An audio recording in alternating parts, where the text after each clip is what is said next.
viajamos hasta el año 1200 antes de Cristo. ¿Por qué? Porque en este año inicia una etapa bisonte temprano. Y sí, justo aquí en el formativo medio empieza una de las más grandes culturas representativas del Perú, la cultura chavín, ubicada en toda esta región sombreada, o sea, la costa. Y sí, se desconoce el idioma de esta cultura, aunque algunos dicen que fue el proto-quechua. Y también ellos eran politeístas, o sea que creían en varios dioses, pero sus dioses tenían formas de serpientes, aves, cocodrilos, jaguares. El hecho que te hable solo de chavín, eso no quiere decir que sea la única cultura. Existían muchas con las que tenían contacto, pero solo te menciono a la más representativa. Sigamos. Seguramente lo que más recuerdas de ellos son las cabezas clavas, y no eres tú, no, que son esculturas en formas de cabeza y que eran colocadas en templos, y algunos dicen que estas servían de guardianes para asustar a los invasores. También dejaron un cuchillo gigante conocido como lanzón monolítico, y sí, es monolítico porque está hecho de una sola piedra. Mono, una, lítico, piedra. Monolítico, una piedra. Otro objeto representativo de ellos es la estela de Raimundi, y no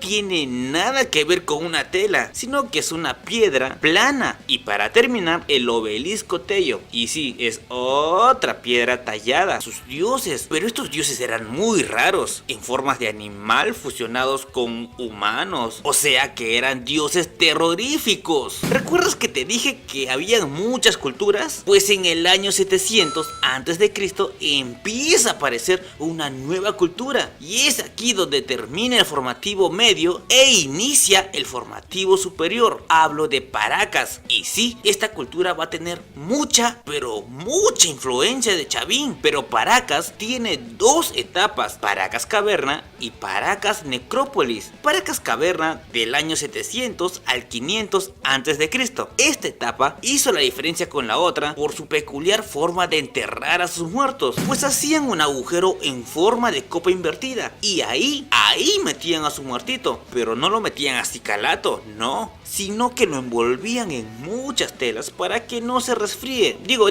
para que se conserven mejor. Y pues la siguiente etapa fue Paracas Necrópolis, del año 500 antes de Cristo hasta el 200 después de Cristo, o mejor dicho, hasta el final. ¿Y por qué? Y sí, aquí cambia su manera de enterrar a sus muertos, pues ya no los metían en agujeros, sino que se construyó una especie de habitaciones para que ahí puedan dejar a sus muertos. Y cuando fue descubierto, parecía una ciudad de muertos, de ahí viene su nombre. Y para terminar, lo más representativo de Paracas fueron las trepanaciones craneanas, que era una especie de cirugía que hacía el doctor de Paracas para poder curar a sus pacientes. Y bueno, también hacían deformaciones craneanas, es decir, que te deformaban la cabeza, aunque algunos dicen con un fin estético. Cuando Chavín y Paracas empezaron a caer, empezaron a aparecer nuevas culturas, como la cultura Huarpa en Ayacucho, del 200 a.C.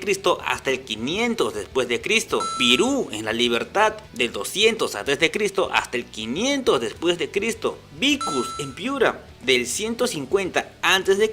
hasta el 400 después de Cristo, Nazca en Ica, del año 100 hasta el 800, y también la cultura mochica en toda esta zona, del 100 hasta el 700. Y sí, gracias a todas estas culturas, Chavín y Paracas llegan a su fin y termina el horizonte temprano, por ende el formativo superior.